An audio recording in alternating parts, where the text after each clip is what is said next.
Guys, it's your boy Perplex84 back at it again, represents Cerebral Cortex Reviews. Just got some news from a website called telecompetitor.com. It's a communications website that talks about tech and all kind of gaming and just high-end tech alike. But anyway, they're saying, according to their sources and their dig-ups and their statistics and everything, that mobile gaming is still outpacing every other type of gaming. That includes PC and console alike.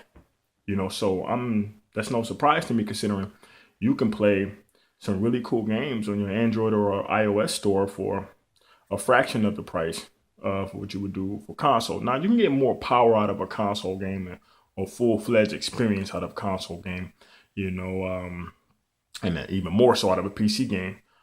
But that's going to change in the future because, as you can see, our phones and our tablets are getting so much more stronger now. You talk about, some phones now are like 8 gigs of RAM, 6 gigs of RAM, using octa-core processors, 8 freaking cores in processing, you know what I mean? So that's way up there and sometimes overkill when it comes to pushing some great games these days, So I can see Sony, even more so now hearing this news, Sony, developing a new handheld. And I'm hearing rumors they might even announce something come E3 this year or next year. The Vita isn't the white flag for Sony, because they're seeing how much money is being made, and Nintendo already struck gold, with dropping that Switch, because the Switch is a sit-down home console, and it's a portable device as well. I even see Nintendo, in the near future, dropping a Nintendo Deluxe, or let's say their next system may be a full-fledged Android / Nintendo machine as far as operating system. I see the machine possibly having, high-end specs, like, NVIDIA is going to allow them to have high-end specs, in terms of also, even having a Play Store, full Play Store. That would really change the game. I can see it. If they don't want to go that route, I also see these big companies like Sega, Microsoft, Sony, and Nintendo letting their IPs go on the iOS and Android Play Store and have full-fledged games. Because look at it, they can make more money that way.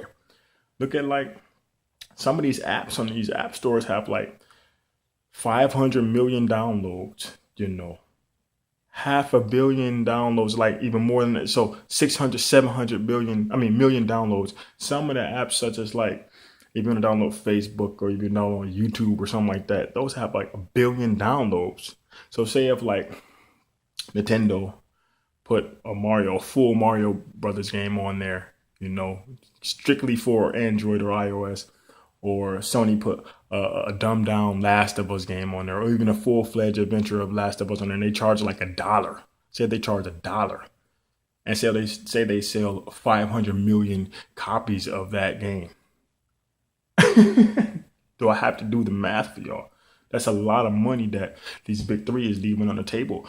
The mobile market is really extreme right now, and they're really kicking butt, primarily because of the pricing. The pricing is where it needs to be, and I even say in Japan, people don't really focus too much on consoles like how they used to. I mean, the console industry is really back in the golden age right now, but I don't think it'll ever be quite there, because people are more focusing on, especially the Japanese folks and the people in the East, they're really focusing on the mobile gaming because it's easy, it's cheap.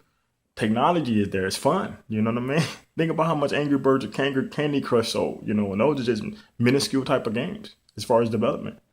Anyway, it's your boy Perplex. I didn't want to ramble on too long. I appreciate you guys' support. If you're new to this content, you need to hit that subscribe, hit that notification button. Catch me on Twitter as well. I'm not only on YouTube. If you've been hanging out with me since day one, keep showing that support and keep staying, you know what I'm about to say. Keep staying hype.